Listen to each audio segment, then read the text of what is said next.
Hello, I'm doing a book review, and the book I want to review is Season of Mist. Now, Season of Mist is a graphic novel written by Neil Gaiman and published by Vertigo, which is an imprint of DC Comics. Now, this was first published in single magazine form between the years 1990 and 1991, and then in 1992 it was published as a graphic novel. Now, this is the fourth graphic novel in Neil Gaiman's Sandman series, the first 3 volumes of this series being Preludes and Nocturnes, The Doll's House, and Dream Country. Now, I have reviewed the first 3 Sandman graphic novels, and I'll leave links to those reviews in the description below. Now, so far, I can honestly say Season of Mist is my favorite of the Sandman series, so far at least, because I haven't read the other Sandman graphic novels that came after this, but the reason this is my favorite is because one of the things I think is so interesting about this series is it sort of combines every different mythology you can think of all into one mythos. Like, there's a lot of aspects of Christianity, but there's also a lot of aspects of Greek mythology and Egyptian mythology and even stuff from fairy tales, and it all fits together into this really interesting mythos. And you especially see this combination of different mythologies and different religions in this volume of the series. Now, this edition of Season of Mist comes with a introduction from Harlan Ellison, and Harlan Ellison, who unfortunately died this year, has always had sort of a reputation for being a bit of an asshole, but when it came to other writers, he really was sort of a champion for other writers. I guess unless he thought that other writer ripped him off. Now, this whole series deals with the concept that what if when we dream, we're actually going into another dimension, and the series follows a character named Morpheus, who is the king of this other dimension, and Morpheus is part of a group of celestial deities called the Endless, who are older than time and space, and are even older than God himself. Now, the plot of Season of Mist is actually follows up on a character we were first introduced to in Preludes and Nocturnes, and then her origin was fully explained in The Doll's House, but it turns out that 10,000 years before the events of this story, Morpheus fell in love with a human woman named Nada, who was an African queen. The issue is, it's forbidden for a human and an Endless to be together, so the gods were punishing Nada's people, and she didn't want to be responsible for this, so she tried to leave him, but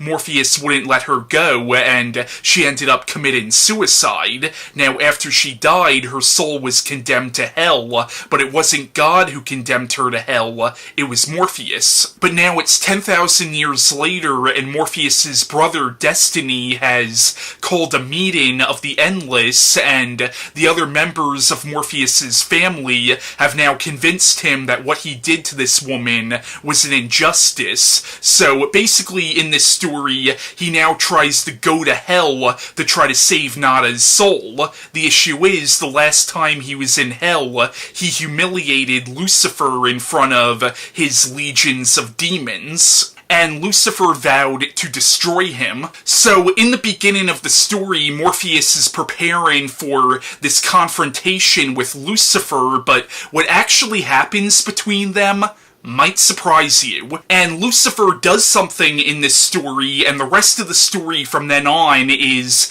really about Morpheus dealing with the consequences of what Lucifer has done. And that's really all I want to say about the plotline of this graphic novel. But one of the things I think is so interesting about this graphic novel is, even though it's obviously taken a lot of stuff from theology, because the devil is arguably the main villain of this story, even though it's a little more three-dimensional than that, like it's dealing with concepts like the devil and heaven and hell and angels and demons, and obviously there's a god in the universe of this story who apparently created the universe, but even though it's taken a lot of stuff from Christianity, the gods of other religions and other mythologies also figure into the plot of this story as well. Like the Egyptian gods show up in this story, so do the Norse gods. You see gods from like Eastern religions, you see a god of order and a god of chaos. You also see fairies show up in here, and actually the fairies' reasoning for being there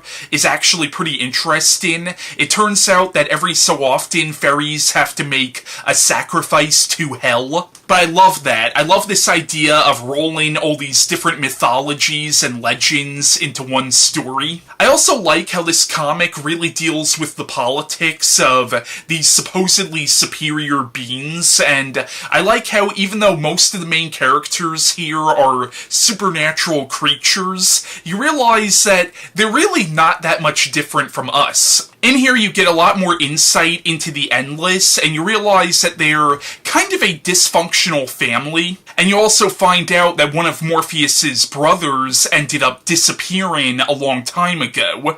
You also see Desire again. Now, Desire is Morpheus's sister/brother, and she/he was basically the main villain of The Doll's House. And Desire is such a bitch, or bastard, or technically both, even though what Desire says isn't entirely wrong. Now, the major theme of this comic is definitely power and the responsibility of those with power, and the whole reason for the events of this story is really because Morpheus was irresponsible with his power. He just condemned a woman to hell simply because she pissed him off, and in this story you see him try to right that wrong, but at the same time though, it's because he was so irresponsible with his power that all this is happening. And then you see that with Lucifer, where what Lucifer does has major consequences, not just in the supernatural world, but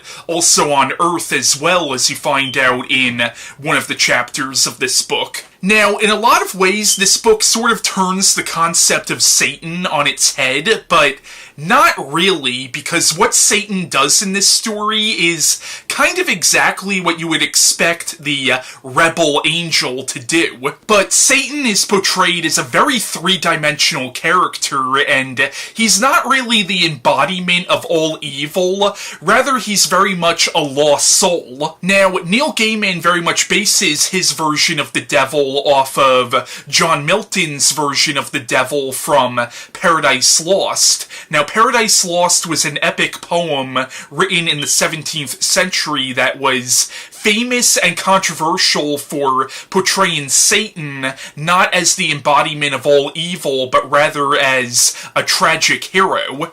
And the story also sort of subverts the concept of hell, because there's a certain point where Lucifer is talking to one of the damned souls who is apparently some evil tyrant in his lifetime, and he committed these horrible crimes against humanity, and you very much get the idea that he enjoys his torture because his torture reflects who he was in his human lifetime, but then Lucifer says something to him that you could tell hits him very hard. He says that nobody on Earth even remembers him, and you realize that's the true hell, not the torture he's enduring, but the idea that he's forgotten. Now, what happens with Nada at the end of this story reminded me a lot of the Richard Matheson novel, What Dreams May Come, and if you've read What Dreams May Come, and if you've read this, you might know what I'm talking about. Now, so far, each Sandman graphic novel has had